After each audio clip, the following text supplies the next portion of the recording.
আপনার বন্ধুকে আপনার প্রাথমিকভাবে এটা বলা উচিত যে কোনোভাবে উনি ওনার স্ত্রীকে এটা কমিউনিকেট করুন।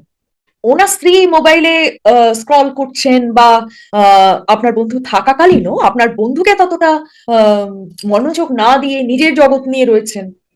এই জিনিসটা তো একদিনে হয়নি। যদি এরকম হতো ব্যাপারটা যে আপনার বন্ধু শুরু থেকে অফিস থেকে আসতেন এবং সেই সময় তিনটা স্ত্রীর সাথে সময় কাটাচ্ছেন, ফ্যামিলির সাথে সময় কাটাচ্ছেন, তাহলে কি হতো, ফ্যামিলি থেকে একটা হ্যাবিট থাকতো যে না, এই সময়টা সারাদিন পরে উনি ফিরছেন, আমরা একসাথে সময়টা কাটাবো। এই জায়গাটা কিছুটা গ্যাপ হয়ে গেছে।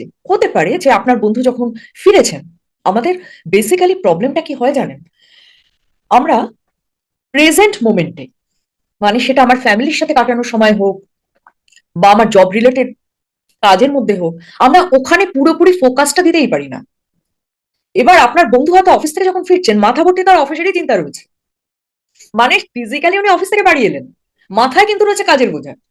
এবার উনি যদি কাজের কথাই ভাববেন, তখন ফ্যামিলির কেউ যদি ওনাকে কিছু জিজ্ঞাসা করে, তাহলে তো উনি সেইভাবে উত্তর দিতে পারবেন না। উনি তো হ্যাঁ না এই তো সেই তো ছোটখাটো উত্তর দেবেন, যে উত্তরটার মধ্যে জাস্ট জাস্ট কমিউনিকেট করা, হৃদয়ের সম্পর্ক নেই।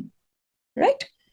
যেখানে স্ত্রী হয়তো দিনের পর দিন এটাকে উপলব্ধি করেছেন যে হাফ হার্টেডলি মানুষটা মিশছে,